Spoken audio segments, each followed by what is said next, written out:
Hello everyone, and today we're going to talk about a forgotten masterpiece, Ryse, Son of Rome. Is it worth your time and money in 2022?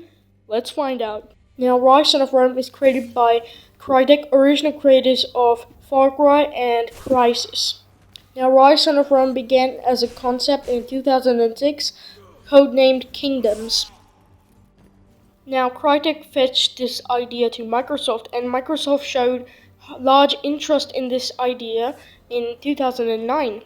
Now, Ryse was supposed to be a first-person game for Kinect. The setting of the game was later changed to ancient Rome.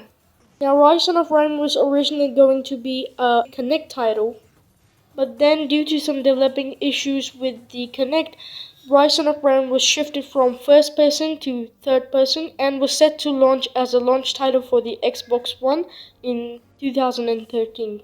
Now, Ryse, Son of Rome was first Xbox One exclusive, but later then it was released for PC. Now let's talk about the story of this game. Ryse, Son of Rome takes place in the ancient Rome. You play as Marius. Now, in the start of the game, you see an emperor called Nero running.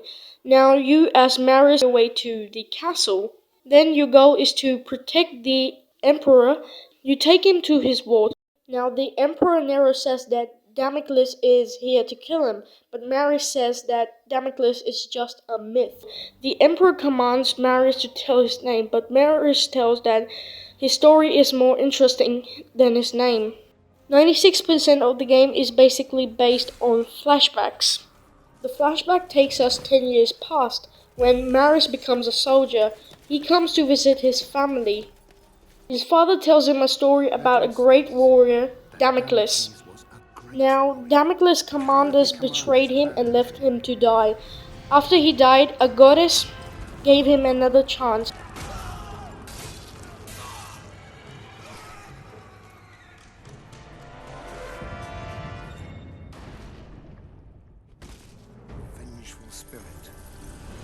He became the spirit of vengeance.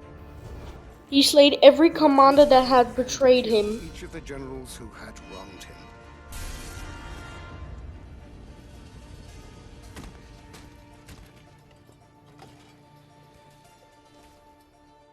To this day, many commanders carry a dagger with the image of Damocles on the scabbard.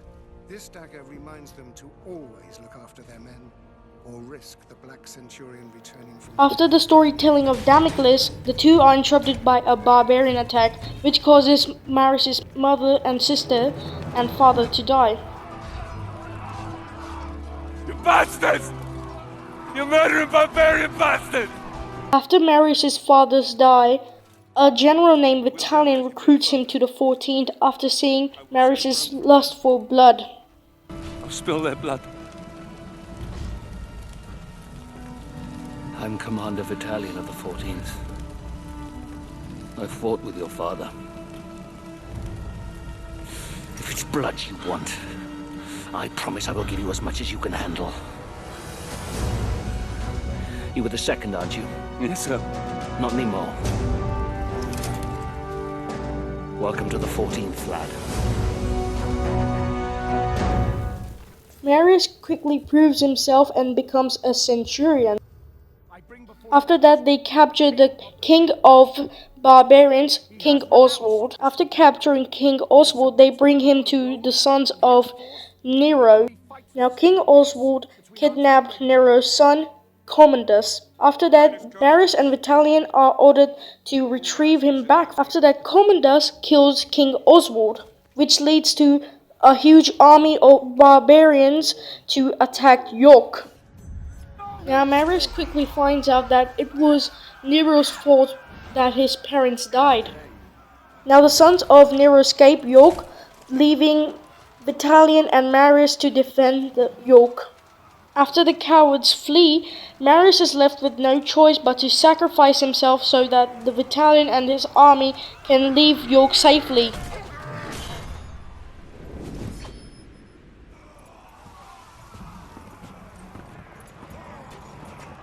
After Marius dies, he gets a second chance to avenge the murder of his family. After that, Marius becomes Damocles and slays the sons of Nero, and tells Nero that he'll be coming for him soon.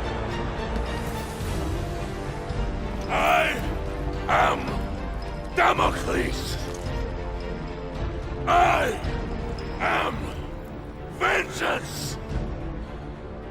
You are next! After hearing that Maris is Damocles, Nero quickly runs away. Maris is then distracted by a god, a partner of Nero, and Nero stabs him in the back. Maris is heavily injured.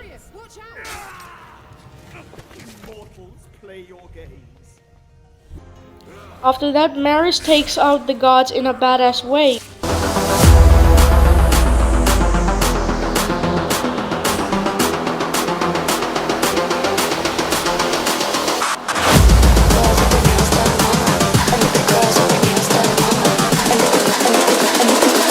I think the girls with their nails done now.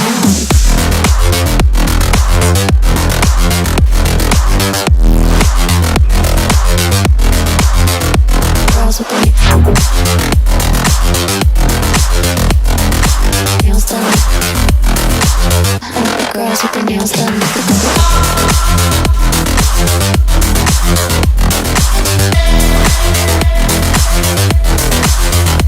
Girls with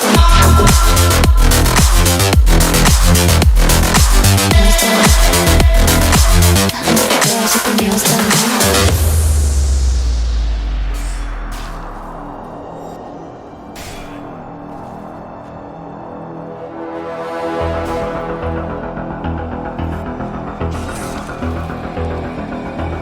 After reaching Nero, Nero tells him that there is a prophecy which tells that Nero can only be killed by his sword. You languor the gods. So Maris grabs him and throws him off the gallery with himself, and Nero gets killed by his statue, which is holding a sword. And due to falling, Maris also dies. Now the story is pretty good, and I really loved it, so let's talk about the gameplay. Ryse of Rome is a combination of Batman Arkham Knight, God of War 2018, and Ghost of Tsushima. The combat in this game is just amazing. The graphics in this game are just 10 out of 10. They beat modern day games and just requires a 1GB graphics card, which is just amazing. Now let's talk about the online mode. The online mode in this game is basically dead, but you can play like the co-op mode if you have a friend, and you can play solo too. Now my thoughts on this game is that this game is an amazing forgotten masterpiece, and you should definitely try it. It's on Xbox Game Pass, I think, and it's also on sale on Steam for 75% off, so that's a great deal. This game is worth your time, I'm telling you.